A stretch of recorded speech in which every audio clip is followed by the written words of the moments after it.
Olá, povo de Deus, sábado 10 de setembro de 2022, 23ª semana do Tempo Comum. A nossa reflexão de hoje é a partir de 1 Coríntios 10, de 14 a 22 e Lucas 6, 43, 49. Meus caríssimos, fugi da idolatria. Eu vos falo como a pessoas esclarecidas. Então, ponderai bem o que eu digo. O cálice da bênção, o cálice que abençoamos, não é comunhão com o sangue de Cristo? E o pão que partimos, não é comunhão com o corpo de Cristo? Porque há um só pão, nós todos somos um só corpo, pois todos participamos desse único pão. Considerai os filhos de Israel. Os que comem as vítimas sacrificais não estão em comunhão com o altar. Então, o que dizer? Que a carne de um sacrifício idolátrico tem algum valor? Ou que o ídolo vale alguma coisa? Nada disso. O que eu digo é que os idólatras oferecem seus sacrifícios aos demônios e não a Deus. Ora, eu não quero que entreis em comunhão com os demônios.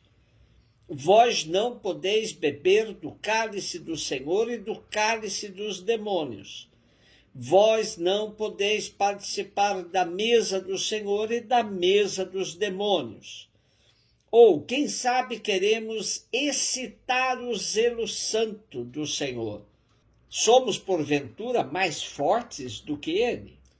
Paulo anda preocupado com a vida sacramental da comunidade. Falta coerência entre rito e vida. Celebram uma coisa, vivem outra. Nos primeiros 13 versículos deste capítulo, Paulo faz considerações sobre o batismo e agora sobre a celebração eucarística. Chama a atenção para o sentido profundo do cálice da bênção, como sendo sinal da comunhão com o sangue de Cristo, e o pão partilhado como sinal da comunhão com o corpo do Cristo. E da participação do mesmo cálice, do mesmo pão, ele deduz que todos somos um só corpo com Cristo Jesus. A Eucaristia é o sinal mais evidente da necessária comunhão que deve haver entre os cristãos. Assim sendo, a Eucaristia deve alimentar a mística dos cristãos e gerar unidade entre eles.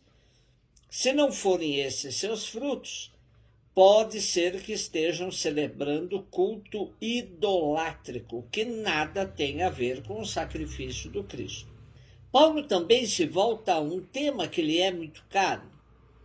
Os cristãos continuam participando de rituais idolátricos e que comem carnes oferecidas nesses rituais. Não dá para participar das duas coisas. Ou se é cristão totalmente, ou, como se diz popularmente, fica-se acendendo uma vela para Deus e outra para o diabo.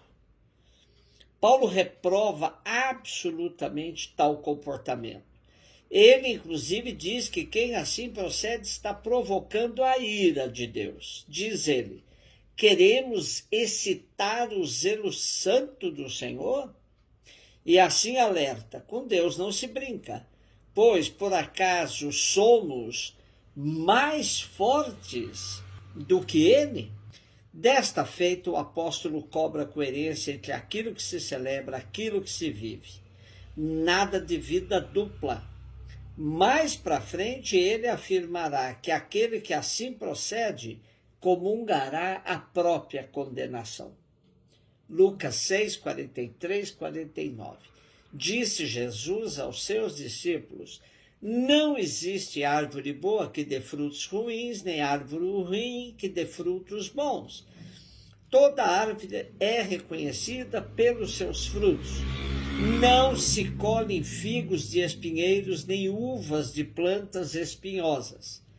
O homem bom tira coisas boas do bom tesouro do seu coração, mas o homem mau tira coisas más do seu mau tesouro, pois sua boca fala do que o coração está cheio. Por que me chamais Senhor, Senhor, mas não fazeis o que eu digo? Vou mostrar-vos com quem se parece todo aquele que vem a mim, ouve minhas palavras e as põe em prática. É semelhante a um homem que construiu uma casa, cavou fundo e colocou o alicerce sobre a rocha. Veio a enchente, a torrente deu contra a casa, mas não conseguiu derrubá-la porque estava bem construída. Aquele, porém, que não ouve, não põe em prática, é semelhante a um homem que construiu a casa no chão sem alicerce. A torrente deu contra a casa e ela imediatamente desabou. E foi grande a ruína desta casa. As comparações feitas por Jesus aos seus discípulos seguem exatamente na mesma linha da reflexão de Paulo aos Coríntios. Vemos que a questão da coerência entre fé e vida é tema fundamental para os primeiros cristãos.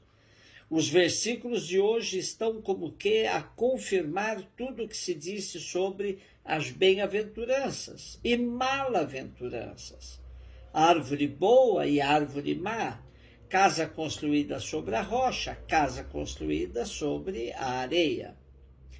Os discípulos deveriam ser profundamente coerentes, pregar o que vive e viver o que se prega. Assim eles revelariam sempre o que tem no coração, fonte de todo pensamento e palavra. Para eles, assim era o coração como um tesouro do qual se tira o que é bom, mas que pode ser também fonte de toda malícia e maldade. Por isso, Jesus afirma que a boca fala do que o coração está cheio. Uma vida irrepreensível revela o que se tem no coração. Para Jesus, toda pessoa é comparável a uma árvore, seja porque pode dar bons frutos, seja porque não se lhe podem exigir bons frutos se formar. As palavras de Jesus orientam-se do interior para o exterior, do coração para os atos, mas também do exterior para o interior, dos atos para o coração.